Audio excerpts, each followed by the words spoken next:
रामू किसान रोज की तरह अपने खेत पर काम कर रहा था। सूरज की तेज धूप में भी वह हल चला रहा था, क्योंकि उसके खेत ही उसका एकमात्र सहारा थे। एक दिन जब वह खेत से लौट रहा था, रास्ते में उसे एक बटुआ मिला। उसने उसे खोलकर देखा, उसमें 50,000 रुपए थे और कुछ कागजात थे। बटुए पर लिखा था, विक्रम सिंह, पुलिस विभाग। रामू सोच में पड़ गया। इतने पैसे देखकर कोई लालच में आ सकता था, लेकिन रामू ने तय किया कि वह बटुआ उसके असली मालिक तक पहुंचाएगा। अगले दिन वह सीधा थाने गया। वहां इंस्पेक्टर विक्रम सिंह ड्यूटी पर थे। रामू बोला, साहब, ये बटुआ आपको रास्ते में मिला था। मुझे लगा आपको लौटाना जरूरी है। इंस्पेक्टर विक्रम सिंह ने देखा वही बटुआ जो कल उनकी जेब से गिर गया था। विक्रम सिंह, रामू, तुमने ये वापस कर दिया, जबकि तुम्हारे पास खुद इतने पैसे नहीं हैं।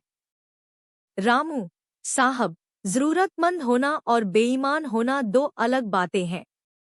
इंस्पेक्टर मुस्कराए। उन्होंने बटुए के साथ अपने विभाग को सूचना दी कि ईमानदार नागरिक की वजह से उनकी राशि वापस मिल गई। लेकिन कहानी में मोड़ तब आया। गांव का ठग लल्लू इस बात को सुन चुका था। उसने सोचा कि रामू तो बेवकूफ है, जो इतना पैसा लौटाने गया। उसे एक चाल सूझी। लल्लू ने चोरी से रामू के खेतों से सब्जी और अनाज चुराना शुरू कर दिया। धीरे धीरे रामू का नुकसान बढ़ने लगा।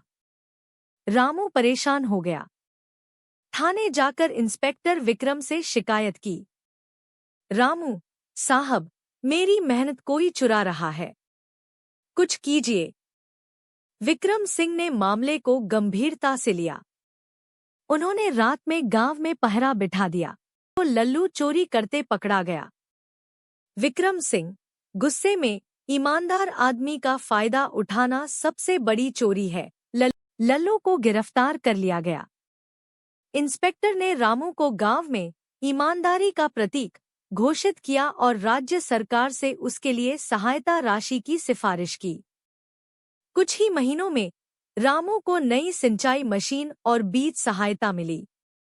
उसका खेत फिर से लहलहा उठा।